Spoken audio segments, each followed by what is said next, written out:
Hello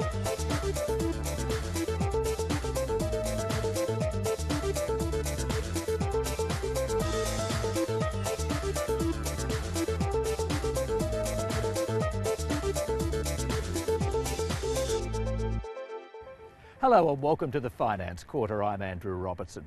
As you're no doubt aware, the government has finally been successful in winding back the consumer protections in the financial advice industry.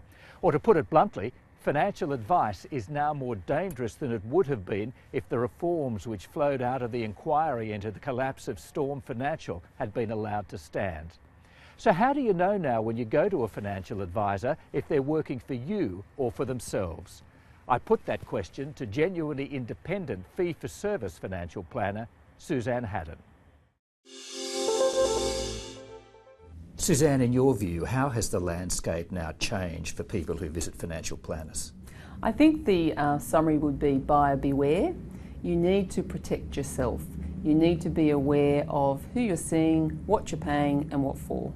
Well, just expanding on that, what steps can you take to make sure that the financial planner you're visiting is working for you and not just pushing you into products that are advantageous for him or her? So the first question you ask your financial planner, your potential financial planner, is who owns the licence you work for? Now, you can actually check that in a document they'll give you called a Financial Services Guide, but it's good to ask it first, then confirm in the guide. That would be the first step. The next step is to understand how is that financial planner going to be paid? Are they going to charge you a direct fee for service, which in my view is the best outcome for you? Because that means the only person that pays them is you. So the only person they need to represent best interests of is you. They may be being paid a percentage of your investments. They may be being paid an insurance commission or a mortgage commission. You need to understand how that works. And if they're being paid a commission or a percentage of your assets, that should raise alarm bells, shouldn't it? I think it should raise wariness to understand, is the advice they're giving you helping their remuneration or helping your wealth creation? So, for example, if you have money that you were thinking of investing, it may have been better to do something else with that money, for example, pay off your mortgage. But if the financial planner only gets paid by getting you to invest and taking a percentage of that money, I think that would raise alarm bells to me. And some financial planners will tell you that taking a percentage of your assets is a fee, but there's a very strong case to say it's just a commission by another name, isn't it? Yes, in my view, that's still a commission-style payment. It's a percentage paid on your money when you invest. Now, the issue that grabbed most attention during the debate around FOFA was the weakening of the best interest test and the taking out of the one clause that many people believe was the clause that actually made financial planners act in their clients' best interests. What does that really mean now when you're in front of a financial planner? How will that change the landscape?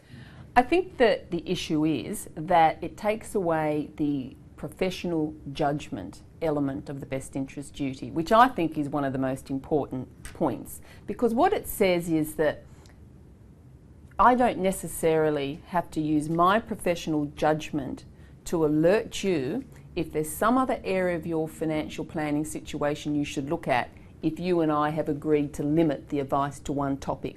So say you came to me and said, Suzanne, I just want you to look at my life insurance. And that gave me the opportunity to sell you some life insurance, some product. But when I looked at your circumstances, you had some serious issues with debt management, you had some serious issues with how you're saving your money. There'd be no professional judgment required for me to raise those issues with you. And I think that's unfortunate. So what I hear you say is possibly when you're in front of a financial planner, you should actually be asking that person, are there any other issues on your mind that you think I should be addressing? Actually, that's a great tip for the buyer beware framework that people have to approach financial planners with, because you put the onus back on the financial planner not to let you walk out the door with advice that doesn't cover enough of your circumstances. Now, speaking of advice, general advice was the other issue that caught a lot of headlines, and as you've described it on this program before, it's really information about selling a product. I mean, how in the changed landscape now where general advice, in inverted commas, is back on the radar, how should you deal with that? My view is general advice should be avoided because, as I've said and you highlighted, it's selling a product. If you were walking into a financial institution to get general advice on complex matters, say how to invest in things that fluctuate like a share fund, international Australian shares, I don't think it's appropriate for you to just get general advice for that product to be sold. It might be different if they're just looking at opening a term deposit for you or a savings account. But once you step outside those very simple products, I think general advice is a danger and run the other way. So just in summary from what you've said today, when you're in front of a financial planner, you should be finding out who do they work for, who owns their practice, how do they get paid, and what do they think I need. And also one other point was, what are their qualifications? I think it's very dangerous to be seeing someone who might have done a 2-month course and now they're giving advice. Question 4. Suzanne Haddan, thank you very much for your time. Thank you. Now, I just want to make it clear that most financial planners are good people who have their clients' best interests at heart. What the government has done, though, is to open the door for those who want to put their own interests first. I still think the biggest barrier to the growth and credibility of the financial planning industry is its obsession with hanging on to conflicted payments.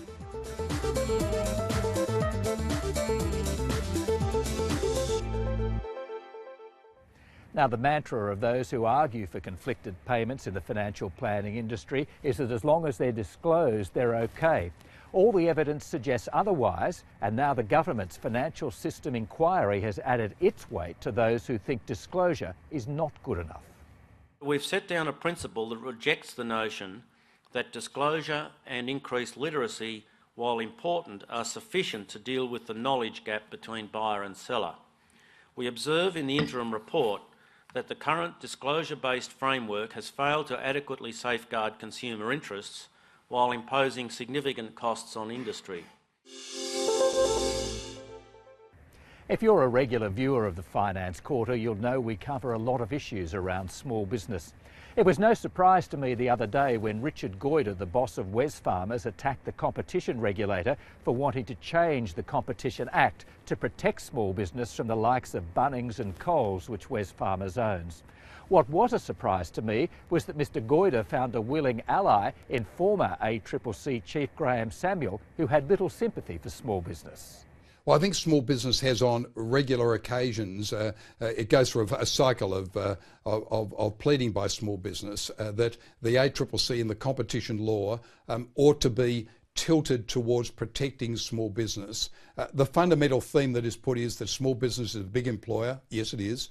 The small business is the machine room of or the engine room of the economy. Well, I'm not so sure about that, but let's say that small business makes a significant contribution to the economy.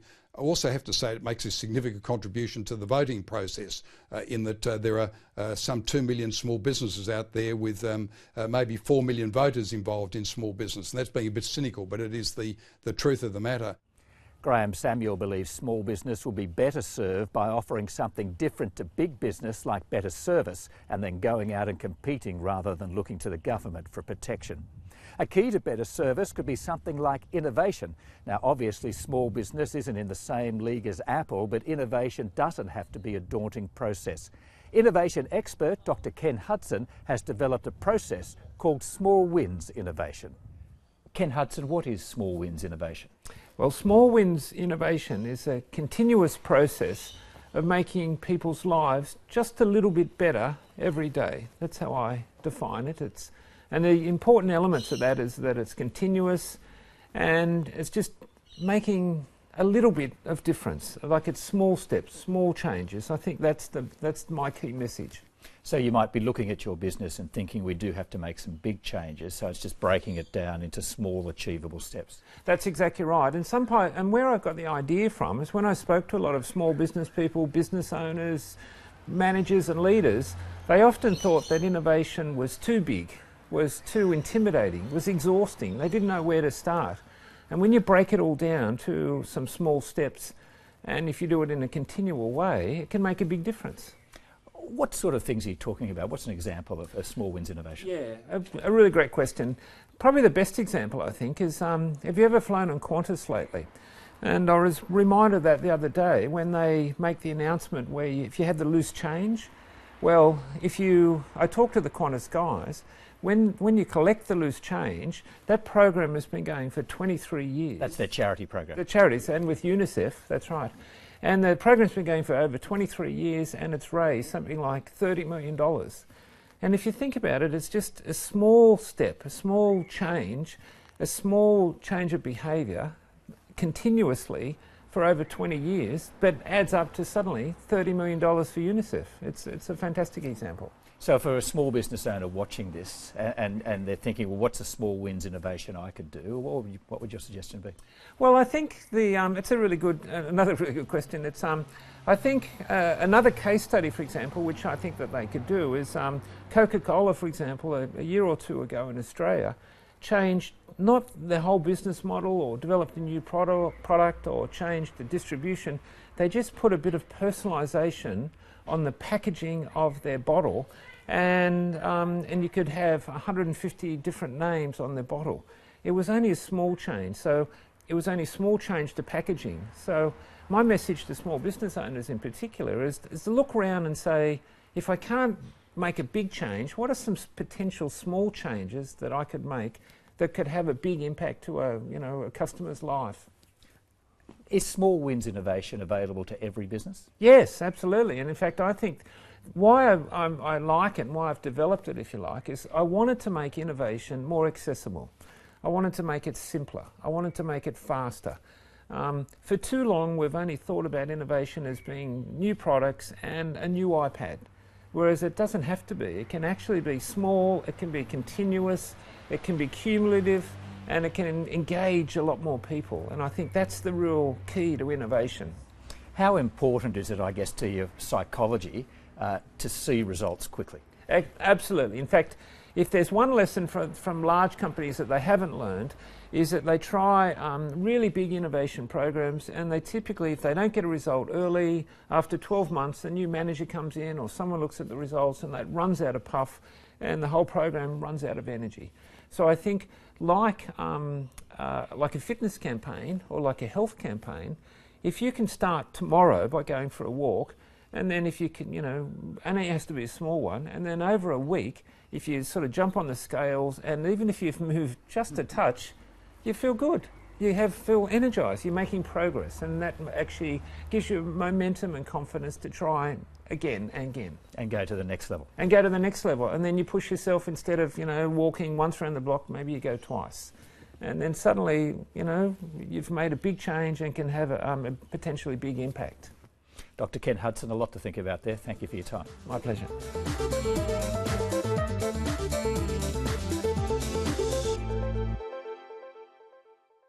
Well, that's all for this innovative edition of the Finance Quarter. As always, if you'd like to see any part of the program again, you can find us on the ABC News website. Just go to the business page and click on the Finance Quarter icon. Thank you for watching, and we'll see you next time on the Finance Quarter.